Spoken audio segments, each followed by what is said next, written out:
बोलो बोलो मसीहा की जय जय जय, बोलो बोलो मसीहा की जय जय जय।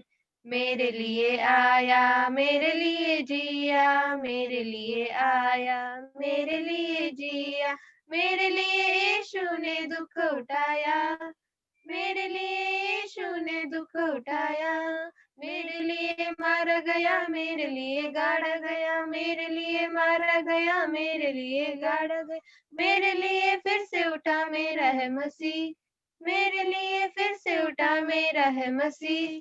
मैं मसीह का हूँ, हम मसीह के हैं, खुशी खुशी मनाओ, खुशी खुशी मनाओ, बोलो बोलो मसीहा की जय जय जय, बोलो बोलो मसीहा की जय जय जय। Thank you. वापस एक बार एक मौका दिया है परमेश्वर ने हम सबको इस प्रकार से मिलने के लिए। और जैसे कि शुरुआत में हमारे बीच में भाई जॉन्टी ने कहा कि ऐसा लगता है कि हम सबकी जो एनर्जी है, ऊर्जा है, वो थोड़ी-सी कम हो गई है। और ये मैं अपने विषय में भी कह सकता हूँ। थोड़ी-सी थकान है जो अभी भी महसूस हो रही है छुट्टी के बाद। ये बड़ी ही अलग-सी ऐसी छुट्टी है जहाँ पर छुट्टी के बाद जनरली हम लोग बहुत रिफ्रेश हो जाते हैं और यहाँ पर बहुत थकान-सी महसूस हो रही है। लेकिन परमेश्वर हमारी सहायता करेंगे ऐसी हम प्रार्थना करते आशा रखते हैं और उसी को ध्यान में रखते हुए हम आगे बढ़ते हैं। मैं 1 महीने के बाद आपके बीच में आ रहा हूँ और Unmute, muted again. या थैंक यू। बहुत सारा पोर्शन खत्म हो गया है उत्पत्ति की पुस्तक में से और अभी हम निर्गमन के पुस्तक में आए हैं। ये बड़ा ही इंटरेस्टिंग सा रुचि भरा ऐसा पुस्तक है निर्गमन का पुस्तक, क्योंकि यहाँ पर बहुत सारी ऐसी कहानियाँ हैं जो हम बचपन से जब बड़े होते हैं ऐसी कहानियाँ हमें सुनाई गई हैं और ये इसी पुस्तक में है। जैसे कि रेड सी का विभाजन होना, द 10 प्लेग्स, द जो विपत्तियाँ आती है मिस्र देश पे और 10 कमांडमेंट्स और टैबरनैकल और इसी प्रकार से आगे जब हम जाते हैं तो इस पुस्तक में बहुत सारी ऐसी बातें लिखी गई हैं। और जैसे शुरुआत में कहा गया कि मूसा का जो जन्म है वहाँ तक हमने समाप्त कर लिया है। सो हम देखेंगे फिर तीसरे अध्याय की ओर।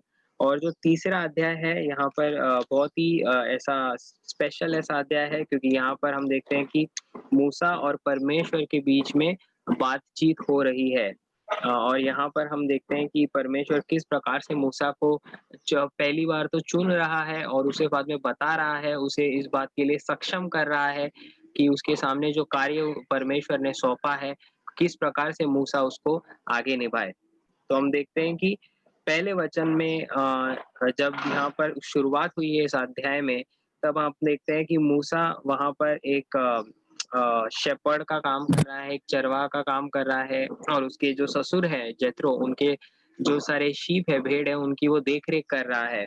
और यहीं से हमें एक पहली बात हमें समझ में आती है कि परमेश्वर ने किस प्रकार से मूसा को इतने सालों तक बचा के रखा और उसे तैयार किया। अगर आप पहले के अध्याय में देखो, दूसरे अध्याय में तो हम देखते हैं कि किस प्रकार से मूसा के जान को 2 बार तो खतरा है, ऐसे हमें समझ में आता है कि जब वो बच्चा था, 3 महीने की उम्र थी, तब भी उसकी जान को खतरा था। और फिर जब वो बड़ा हुआ थोड़ा-सा और जब उसने जब लड़ाई हो रही थी, एक मिस्री और एक इब्रानी में, तो हम देखते हैं कि किस प्रकार से वहाँ पे भी परमेश्वर ने उसकी सहायता की और वो भागकर इधर मिडियन जो प्रदेश है वहाँ पर आया। हम 15 वचन में लिखा है, but Moses fled from the face of para and dwelt in the land of median. तो हम देखते हैं कि परमेश्वर ने इतने सालों तक मूसा को बचा के रखा, मूसा को एक प्रकार की जिसे प्रोविडेंशियल केयर और प्रोविडेंशियल प्रोटेक्शन कहते हैं। जैसे कि परमेश्वर ने अपने स्वर्गदूतों को भेजा और अपना एक दैवीय उसको एक सुरक्षता दी, क्योंकि परमेश्वर ने मूसा को अपने एक अलग कार्य के लिए रचा था और अलग कार्य के लिए चुना था। और हम देखते हैं कि पहले 40 साल जो मूसा की ज़िंदगी में गए, वो इसी में गए जहाँ पर वो फ़िरौन के महल में रहा। बाद में उसने ये किया, उसने देख-रेख की, चरवाह का काम किया। और यहाँ पर हम देखते हैं कि अ, जो हम प्रेरितों के काम एक्ट्स ऑफ द अपोस्टल के 7वें अध्याय के 23 वचन में हम पढ़ते हैं कि पहले 40 साल उसने क्या किया। एक्ट्स ऑफ द अपोस्टल 7वीं अध्याय 23 वचन। कोई पढ़ना चाहेगा? एनीबॉडी? प्रेरितों के काम 7वीं अध्याय और 23 वचन। Anybody from the class who would like to read that?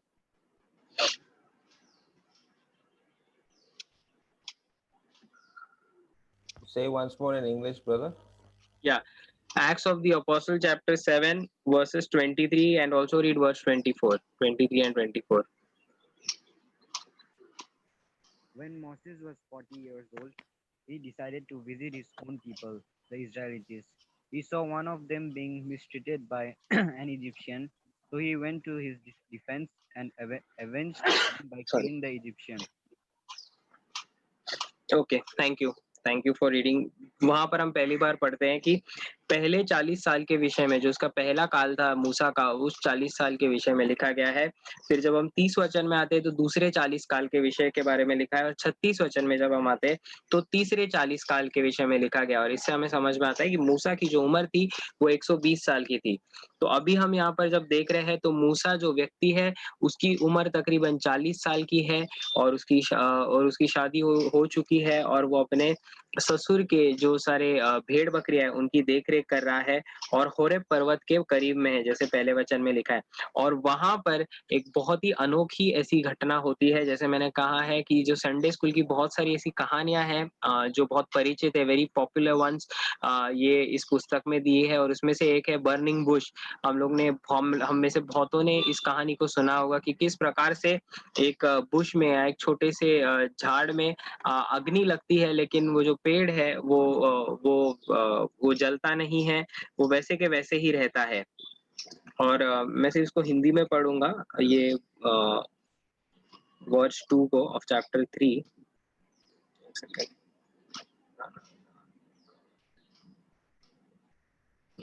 और परमेश्वर के दूत ने एक कटीली फाड़ी के बीच आग की लौ में से उसको दर्शन दिया, और उसने दृष्टि उठाकर देखा कि फाड़ी जल रही है पर भस्म नहीं होती। या छोटा सा एक पेड़ है, जैसे हमें चित्र में दिखाई दे रहा है कि एक पेड़ है जो जल रहा है लेकिन भस्म नहीं हो रहा। ये एक बहुत ही अद्भुत और अनोखी ऐसी बात है जो हमें समझ में नहीं आता कि किस प्रकार से कुछ जल तो रहा है लेकिन वो राख नहीं हो रहा, वो समाप्त नहीं हो रहा, वो भस्म नहीं हो रहा।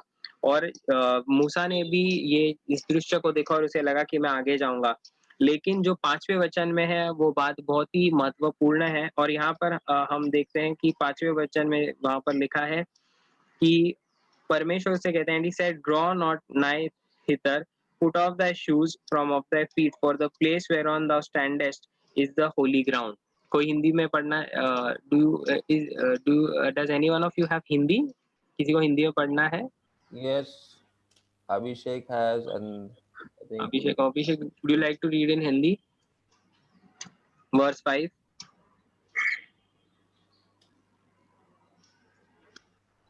उसने कहा, इधर पास मत आ और अपने पांव से जूतियों को उतार दे, क्योंकि जिस स्थान पर तू खड़ा है वो पवित्र भूमि है। करेक्ट। जब परमेश्वर ने मूसा को बुलाया, और यहाँ पर एक डबल कॉल लिखा गया है, Moses which talks about the confirmation from God. उसके बाद जब मूसा उस स्थान की तरफ जाने को शुरुआत करता है तो परमेश्वर कहते हैं कि अपने पैरों में से जूती को हटा दे, बिकॉज जिस स्थान पर तू खड़ा है वो पवित्र स्थान है। एक बात हमें याद रखनी चाहिए कि वो उसी स्थान के इर्द गिर्द में मौजूद था बहुत समय तक, लेकिन तभी वो स्थान पवित्र नहीं था। वो स्थान पवित्र इसलिए हुआ क्योंकि परमेश्वर वहां पर उपस्थित हुए, परमेश्वर वहां पर आ गए, परमेश्वर वहां पर मौजूद हुए, और इसलिए वो स्थान उपस्थित रहा। और आज भी जब हम कहीं पर भी एकत्रित आते हैं, कलेसिया की सभा हो या कॉटेज मीटिंग्स होती हैं जहाँ पर हम किसी एक भाई के घर में जाते हैं, या कहीं पर भी जाते हैं जहाँ पर लोग एकत्रित आते हैं, जैसे प्रभु ने कहा, जहाँ पर 2 या 3 मेरे नाम में एकत्रित होंगे वहां पर मैं उपस्थित रहूंगा। या हमारी घर की फैमिली की प्रेयर मीटिंग ही क्यों ना हो, जहाँ पर एक फैमिली आकर एक साथ प्रार्थना करती है, तो जब हम प्रार्थना करते हैं तो परमेश्वर की उपस्थिति हम में मौजूद हो जाती है, और इसलिए वो पवित्र हो जाता है। क्योंकि वो जो स्थान है वो इसलिए पवित्र होता है क्योंकि परमेश्वर वहां पर उपस्थित है। और जब परमेश्वर उपस्थित होते हैं तो हमारा जो आचरण है, हमारा जो कंडक्ट है, वो भी उसके योग्य होना चाहिए, वो भी उचित होना चाहिए। हम जिस प्रकार से चलते हैं, बात करते हैं, व्यवहार करते हैं, वो जो आचरण है या वो व्यवहार करने का तरीका है, वो भी उसी प्रकार का होना चाहिए। और मूसा को परमेश्वर ये याद दिला रहे हैं कि तू जहाँ पर खड़ा है, वो कोई आम ऐसी स्थान नहीं है, आम ऐसा जगह नहीं है। वो पत्थर अब देख रहे हैं, वहाँ पर पत्थर-पत्थर है और और एक पर्वत का रीजन है। लेकिन ऐसे रीजन में भी जहाँ पर ऐसे थोड़ा-सा जंगली या वीरान ऐसे स्थान में भी परमेश्वर कहते हैं कि ये पवित्र स्थान है, क्योंकि परमेश्वर जहाँ पर मौजूद होते हैं, वहाँ पर पवित्रता मौजूद होती है। इसलिए हमें ध्यान रखना चाहिए कि जब भी हम कलीसिया में या कहीं पे भी प्रेयर क मीटिंग में या फैमिली प्रेयर मीटिंग भी हो, कहीं पर भी जाते हैं, तो हम किस प्रकार से अपने आप को कंडक्ट करते हैं, हमारा व्यवहार किस प्रकार से होता है। और फिर परमेश्वर अपनी पहचान करते हैं और कहते हैं कि मैं तुम्हारे पूर्वजों का परमेश्वर हूँ, अब्राहम, इसहाक और याकूब का परमेश्वर हूँ। हमने जैसे देखा है उत्पत्ति की किताब में कि किस प्रकार से अब्राहम का, इसहाक का और याकूब का हर एक का एक व्यक्तिगत ऐसा अनुभव रहा है परमेश्वर के साथ। उनका एक पर्सनल रिलेशन रहा है, पर्सनल एक एक कन्वर्सेशन रहा है, एक टेस्टिमनी रही है और वही परमेश्वर से याद दिला रहा है मूसा को कि मैं वो जो व्यक्ति थे, वो जो तेरे पूर्वज थे, मैं उनका परमेश्वर हूँ। और जब मूसा को ये बात पता चली तो वो डर सा गया और यही बात हम हमसे भी होती है कि जब परमेश्वर की पवित्रता के पास हम जब ज़्यादा करीब जाते हैं, तब हम अपने आप को अपने आप से अपने आप को नम्र महसूस करते हैं, क्योंकि हमें समझ में आता है कि परमेश्वर कितना पवित्र है और मैं जो हूँ वो कितना पापी हूँ। और इसलिए जब मूसा को ये पता चला कि महान है, तो उसने अपने जो जो चेहरा है उसे ढक लिया। और फिर आगे जाके परमेश्वर एक बात कहते हैं 8वें वचन में, और वो कहते हैं कि I am come down to deliver them out of the hand of the Egyptians. और अगर आप दूसरे अध्याय के 23 से लेके 25 वचन तक कोई पढ़ सकता है। दूसरे अध्याय का 23 से 25, उसका पहला अध्याय।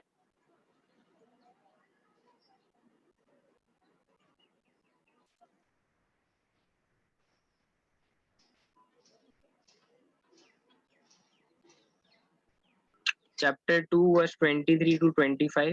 Anybody wants to read it? After a long time, the king of Egypt died. The Israelites groaned because of their difficult labor, and they cried out, and their cry for help ascended to God because of the difficult labor. So God heard their groaning, and he remembered his covenant with Abraham, Isaac, and Jacob. God saw the Israelites, and he took notice. Correct. Thank you, Tammy, for reading that. हम देखते हैं कि 23 से 25 वचन में किस प्रकार से इजराइल के लोग जिनके ऊपर ज्यादा बंधन हुआ था और जो ज्यादा ऐसे ग्रस्त थे, जिन्हें बहुत परेशानी हो रही थी, जब उन्होंने परमेश्वर के पास पुकार लगाई, तब परमेश्वर को उनकी पुकार सुनकर बहुत ज्यादा चिंता हुई। यहाँ पर 25 वचन में आखिर में लिखा है that God had deep respect unto them, या दूसरे शब्दों में हैड रिस्पेक्ट अनटू देम, या दूसरे शब्दों में डीप कंसर्न, या परमेश्वर को उनके विषय में बहुत चिंता हुई। और यही एक सुंदर बात है जो हमें याद रखनी चाहिए हमारे परमेश्वर के विषय में, हमारे आध्यात्मिक जीवन के विषय में, कि जब कभी हम प्रार्थना करते हैं तो हमारी प्रार्थना जो है वो परमेश्वर तक पहुंचती। हमारी जो प्रार्थना है, हमारी विनती है, हम जो भी मांगते हैं, वो स्वर्ग में परमेश्वर जो वहां पर निवास करते हैं वहां तक पहुंचता है। और ये बड़ी ही अलौकिक या बहुत ही चमत्कारिक हम कह सकते हैं ऐसी एक बात है जो हमें समझ में नहीं आती है, क्योंकि अगर आप ऊपर की तरफ देखो और आसमान में चिल्लाओ तो आपका आवाज कहाँ तक पहुंचेगा, ज्यादा दूर नहीं पहुंचेगा। अगर आप ग्राउंड फ्लोर पे हो और अगर आप चिल्लाने की कोशिश करो तो मे बी 10th फ्लोर या 12th भी बहुत ज्यादा हुआ, मे बी आप 10th फ्लोर तक आपका आवाज सुनाई देगा, लेकिन उसकी भी चांसेस कम है। अगर आपने कोई माइक यूज किया तो मे बी 20, 30, 40, 50 फ्लोर, 100 फ्लोर तक आपकी आवाज जा सकती है। लेकिन स्वर्ग तक अगर आपको आपकी आवाज पहुंचानी है तो आपको कितने जोर से चिल्लाना पड़ेगा, क्या आपने कभी सोचा है? लेकिन लेकिन हम देखते हैं कि हमारे पास एक ऐसा साधन दिया है परमेश्वर ने, प्रार्थना, टूल, कि जिसका इस्तेमाल करके हम अपने मन में भी प्रार्थना कर सकते हैं, लेकिन उसकी आवाज़ स्वर्ग तक पहुँचती है, उसकी आवाज़ परमेश्वर के कानों तक पहुँचती है। और ये हमें समझ में नहीं आता कि किस प्रकार से परमेश्वर ने हमें ये बहुत ही चमत्कारिक एक ऐसा टूल दिया है, जिसका हम इस्तेमाल करते हैं। आज हम देखते हैं कि मोबाइल हमारे जो फ़ोन हैं, वो इतने एडवांस्ड हो चुके हैं कि बहुत सारी चीज़ें हम मोबाइल फ़ोन से कर सकते हैं। आज लोग वॉलेट नहीं कैरी करते क्योंकि मोबाइल फ़ोन से पेमेंट होता है। ड्राइविंग लाइसेंस आपको पेपर कैरी नहीं करना पड़ता क्योंकि मोबाइल में सारा डेटा स्टोर्ड होता है, और बहुत सारी ऐसी चीज़ें हैं जो मोबाइल से हो जाती है। लेकिन हम देखते हैं कि परमेश्वर ने हमें कितना एक ऐसा साधन दिया है, जो इन सब से भी कितनी ज़्यादा बढ़कर है। जो है प्रार्थना का एक ऐसा टूल दिया है जिसका हम इस्तेमाल कर सकते हैं। और यही हम देखते हैं कि 8वें वचन में हम देखते हैं कि परमेश्वर ने जब उनकी आवाज़ सुनी, तब वो कहते हैं कि I am come down to deliver them out of the hand of the Egyptians. वो परमेश्वर जो स्वर्ग में रहता है, और जो जहाँ पर उसका निवास स्थान है, जो हम देख भी नहीं सकते, हमें पता भी नहीं कितने कहाँ पर है, और कितने ऊपर है, वहां पर हम पहुंच भी नहीं सकते। वो परमेश्वर मूसा से कह रहा है कि I have come down to deliver them out of the hand of the Egyptian.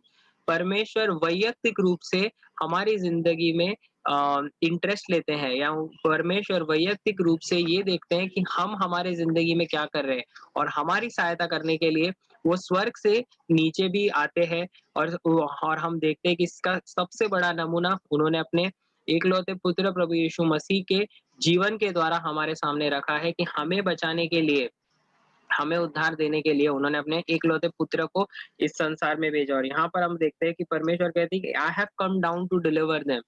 और ऐसा भरोसा, सॉरी नॉट भरोसा, बट एक ऐसी उपलब्धि किसी के पास भी नहीं है, कि जो कह सकता है कि मेरी प्रार्थना जब होती है, तो परमेश्वर आके मेरी मदद करते हैं खुद स्वयं। और हम देखते हैं कि ये बहुत बड़ी ऐसी बात है, और एक बहुत बड़ा एक ऐसा आशीर्वाद है जो हमारे पास है, एक अभिवचन है जो हमारे पास है, जिसका हमें इस्तेमाल करना चाहिए।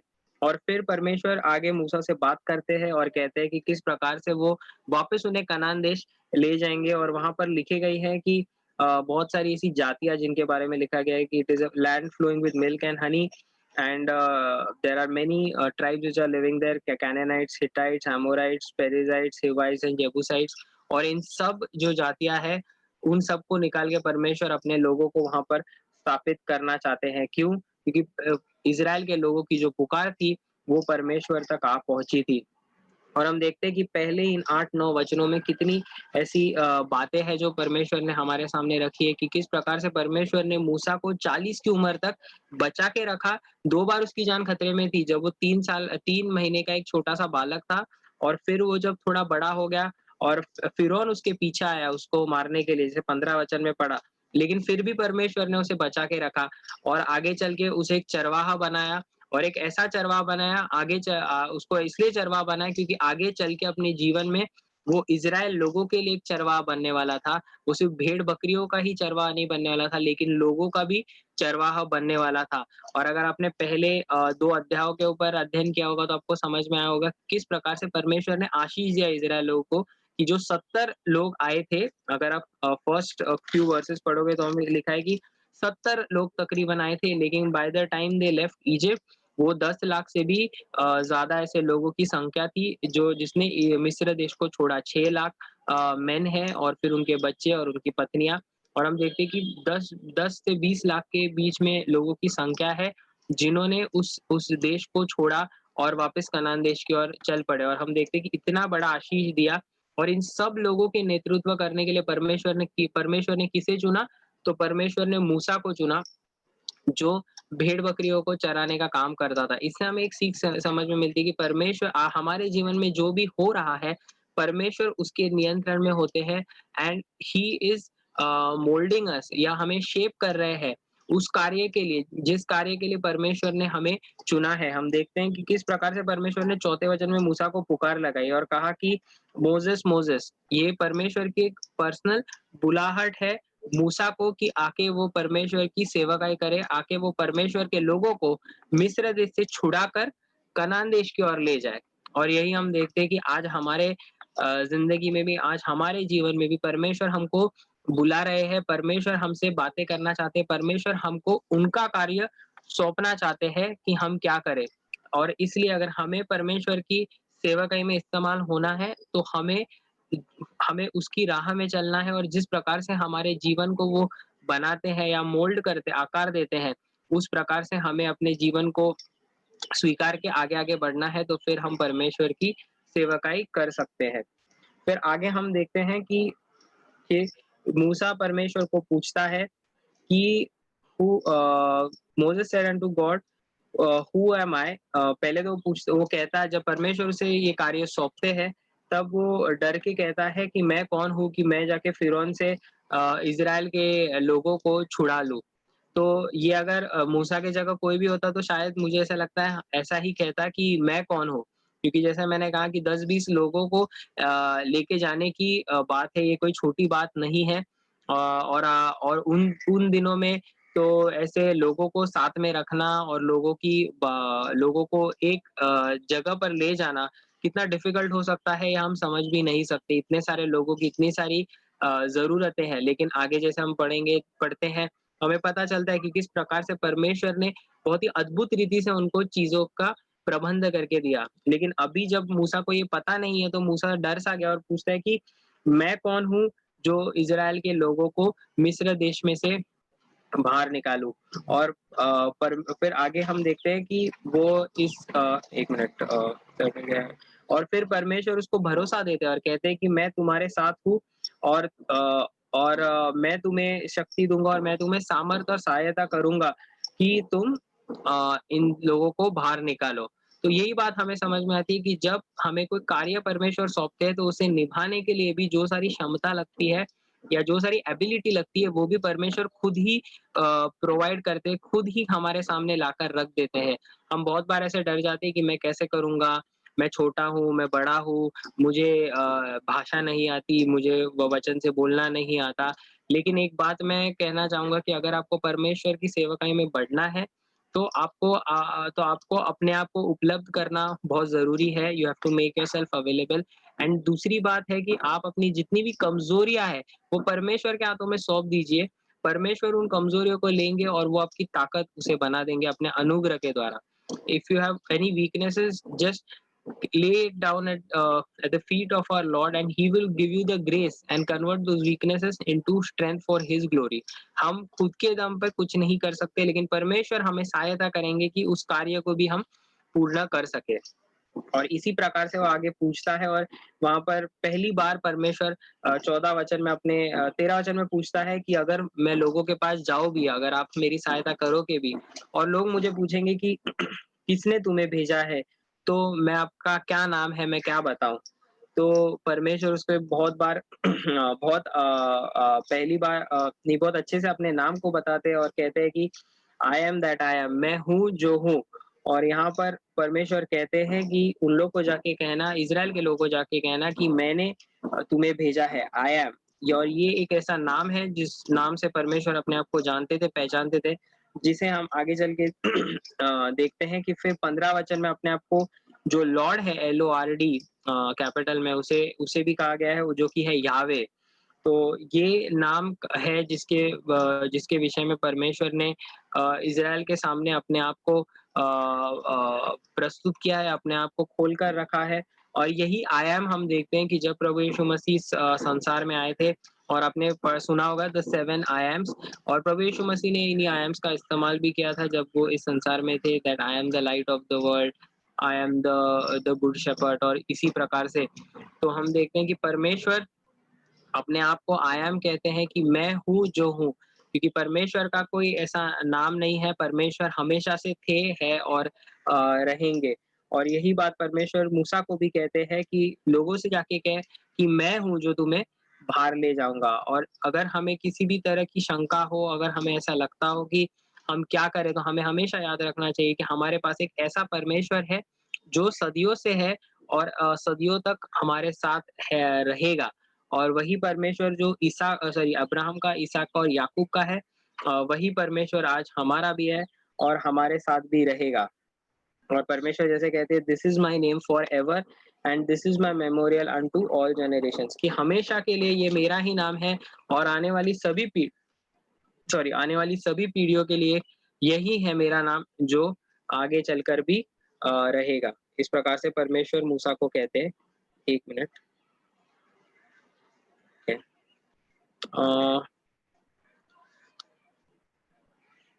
ठीक है। उसके बाद फिर हम लोग फिर 4th चैप्टर को ही आएंगे, बट आई थिंक वो फिर नेक्स्ट टाइम कर सकते हैं। यहाँ पर सिर्फ लास्ट में इतना ही है कि परमेश्वर मूसा को कहते हैं कि किस प्रकार से मैं चमत्कार करूंगा। जैसे 20 वचन में हम देखते हैं कि परमेश्वर कहते 19 वचन में 20 वचन में कहते हैं परमेश्वर, I will stretch out my hand and smite Egypt with all my wonders which I will do in the midst thereof and after that he will let you go.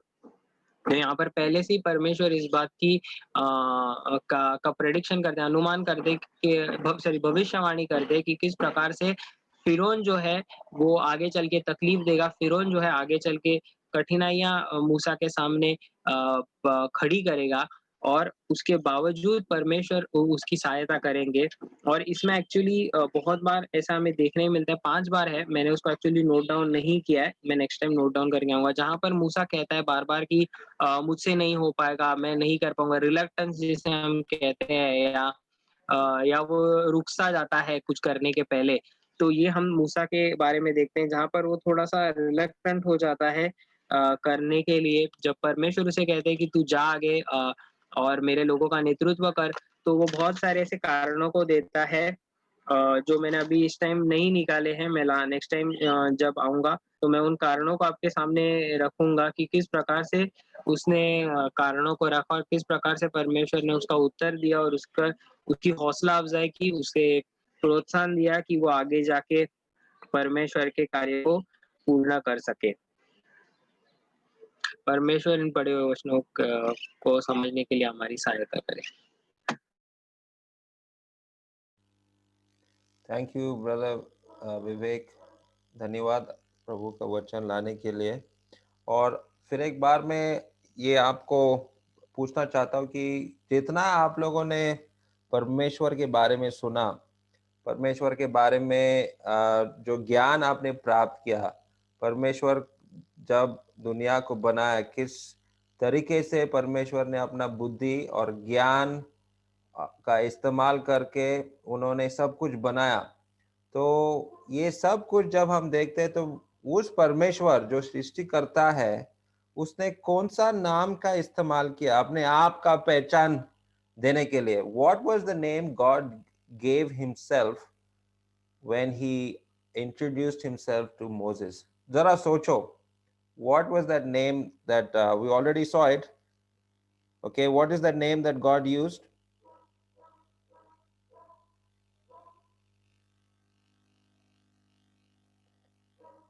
Yahweh. Yahweh, yes. Brother Vivek ने already आप लोगों को बताया कि उन्होंने ये नाम अपने आप के बारे में इस्तेमाल किया। ही यूज्ड द नेम जेहोवा और यावे जो है, उन्होंने इस नाम अपने आप को ले लिया। ओके, एंड व्हाट डज यावे मीन? जेहोवा का मतलब क्या है?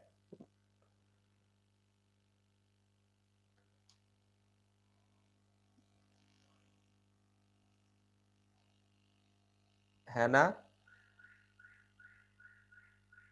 रोजी? What is the meaning of Jehovah?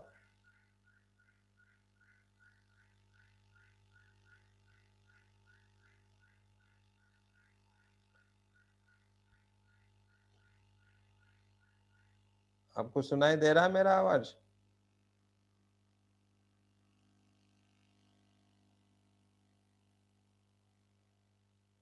क्या हो गया? प्रश्न समझ में आया? जेहोवा का मतलब क्या है? याहवे का मतलब क्या है?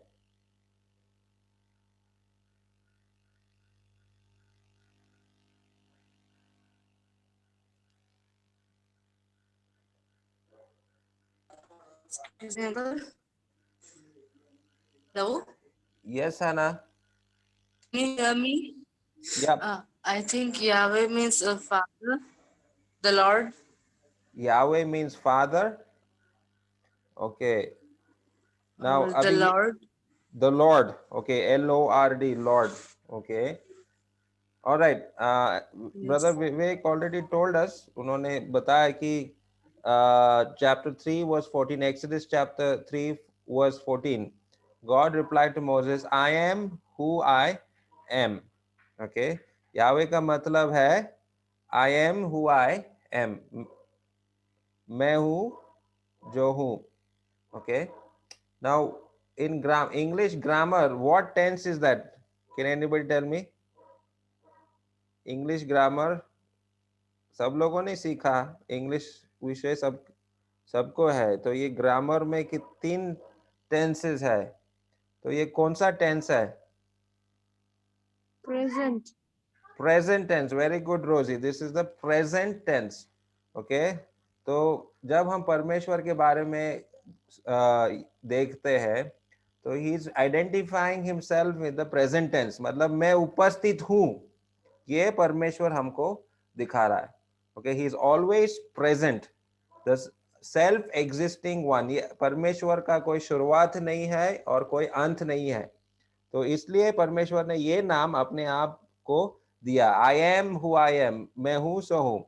अभी मैं ये बता रहा हूँ जिन्होंने हिब्रू का स्टडी किया है और मैंने ये चीजें मैंने पढ़ा है किताबों से और ये जाना.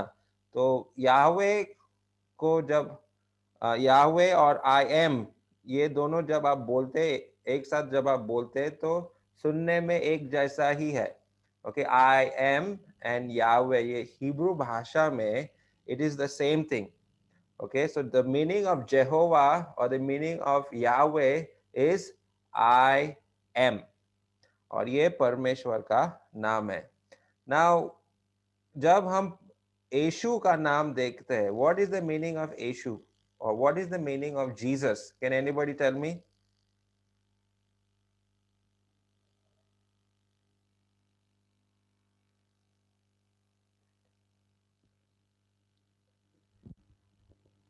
Anybody knows what is the meaning of Jesus? To rescue. To rescue. Okay, very good. Little bit more clearer. Anybody? इससे थोड़ा सा और स्पष्ट रूप से कोई बता सकते हैं जीसस का मतलब क्या है? Savior. सेवियर. उद्धारकर्ता. ओके. अभी मैं आपको बता रहा हूँ. अब और आप अपने बाइबल में लिख लो कहीं पे या इसको नोट कीजिए. The meaning of Jesus is Jehovah is saviour. Jehovah is saviour. Yahweh उद्धार करता है. ठीक है. तो यीशु का नाम में यहोवा है और लेकिन यहोवा का और एक जो गुण जो है या चरित्र जो है वो हमको यीशु मसीह में देखते हैं कि वो क्या है? बचाता है, उद्धार करता है. Okay. So Jesus is saviour और यहोवा उद्धार करता है. इसका ये मतलब है. Okay. So don't forget these things. It is very important. ये नाम जो है परमेश्वर के लिए बहुत ही महत्वपूर्ण है और इसलिए यहाँ पर जब मूसा ने परमेश्वर का पहचान के बारे में पूछा तो और आपका नाम क्या है तो परमेश्वर ने अपना पहचान में उन्होंने बोला I am who I am. Okay, Yahweh. Okay, that is the name that we have seen. Okay, and परमेश्वर जो है कभी बदलता नहीं. परमेश्वर जो है वो न्याय करता है. परमेश्वर जो है वो प्रेम दिखाता है. परमेश्वर जो है अनुग्रह दिखाता है. परमेश्वर जो है वो सृष्टि करता है. परमेश्वर हर जगह में उपस्थित है. ये परमेश्वर का जो गुण है, परमेश्वर का जो चरित्र है, इस नाम याहवे या आई एम में हम लोग देख सकते हैं. इसलिए ये बहुत ही इम्पोर्टेंट नाम है. और यीशु जो है ये नया नाम नहीं है. It is the same I am. जैसा अभी ब्रदर विवेक ने बताया, the same I am, the same Yahweh वो क्या हुआ? मनुष्य हुआ और वो उद्धार करता कैसे बना वो हम लोग आगे देखने वाले हैं. लेकिन अब तक आप इतना याद रखो कि आई एम का मतलब है यहोवा और यहोवा जो है बाद में मनुष्य कैसा बना वो हम लोग आगे आने वाले दिनों में देखने वाले। I hope you are understanding this